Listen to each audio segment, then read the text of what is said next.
আজ আমি রেস্টুরেন্ট স্টাইলে ঝটপট একটি চিকেন ফ্রাইয়ের রেসিপি নিয়ে এসেছি।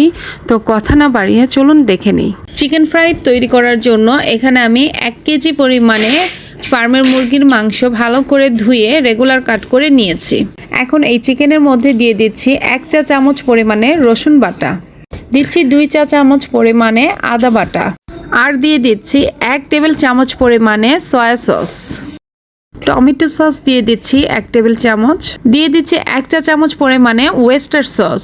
আর এই ওয়েস্টার সসের কারণে চিকেন ফ্রাইটা খেতে ভীষণ ভালো লাগবে, তাই চেষ্টা করবেন অবশ্যই চিকেনের মধ্যে এই ওয়েস্টার সসটি দিতে। দিয়ে দিয়েছি 1 চা চামচ পরিমাণে সাদা গোলমরিচের গুঁড়ো, 1 চা চামচ মরিচের গুঁড়ো দিয়ে দিচ্ছি, আর দিচ্ছি স্বাদ মতো লবণ। এখানে আমি 1 চা চামচ পরিমাণে লবণ দিয়ে দিয়েছি। 4-5টি কাঁচামরিচ আমি এভাবে কুচি করে কেটে দিয়েছি। এখন আমি হাতের সাহায্যে খুব ভালো করে এই চিকেনের সাথে সমস্ত মশলা মিশিয়ে নিচ্ছি। মশলাগুলো চিকেনের মধ্যে যখন ভালো করে মেশানো হয়ে যাবে সে পর্যায়ে একটি ঢাকনা দিয়ে মিনিমাম আধা ঘন্টা ম্যারিনেশন করে রাখতে হবে। এখন অন্য একটি বাটির মধ্যে আমি নিয়ে নিচ্ছি 1 কাপ পরিমাণে ময়দা। ময়দার মধ্যে দিয়ে দিচ্ছি 1 চা চামচ পরিমাণে সাদা গোলমরিচের গুঁড়ো। আপনারা চাইলে কালো গোলমরিচের গুঁড়ো এখানে ইউজ করতে পারেন। দিয়ে দিচ্ছি 1 টেবিল চামচ লাল মরিচের গুঁড়ো, আর দিচ্ছি স্বাদ মতো লবণ। এখন এই সব উপকরণ ময়দার সাথে হাত দিয়ে আমি ভালো করে মিশিয়ে নিচ্ছি। মেশানোর পর এই শুকনো উপকরণের অর্ধেক পরিমাণে সেই সাইডে রাখা ম্যারিনেশন করা চিকেনের মধ্যে দিয়ে দিচ্ছি, আর বাকি অর্ধেক শুকনো উপকরণ একটি সাইডে রেখে দিচ্ছি।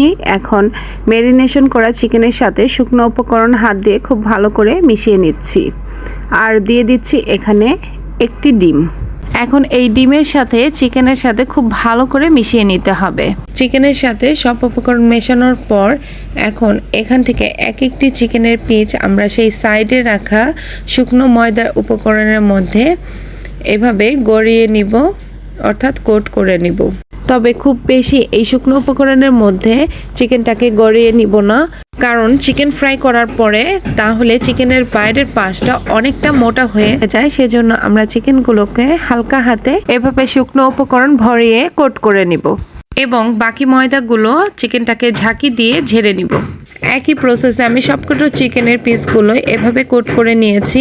এই পর্যায়ে যদি আপনারা ফ্রোজেন করতে চান তাহলে এভাবে আপনারা ডিপ ফ্রিজে 2 ঘন্টার জন্য রেখে দিবেন। এরপর এয়ারটাইট বক্সে ভরে 2 মাসের জন্য ডিপ ফ্রিজে সংরক্ষণ করে রাখতে পারেন, এবং যখন চিকেন ফ্রাই ভাজার প্রয়োজন মনে হবে সে পর্যায়ে আপনারা ডিপ ফ্রিজ থেকে বের করে এরপরে তেলে ভেজে নিতে পারেন। তো আপনারা দেখতেই পাচ্ছেন চুলায় আমি একটি ছোট কড়াইয়ের মধ্যে পর্যাপ্ত পরিমাণে তেল দিয়ে গরম করে চিকেনগুলো ছেড়ে দিয়েছি। তো চিকেনগুলো কিন্তু আমি খুব বেশি গরম অবস্থায় তেলে ছাড়িনি।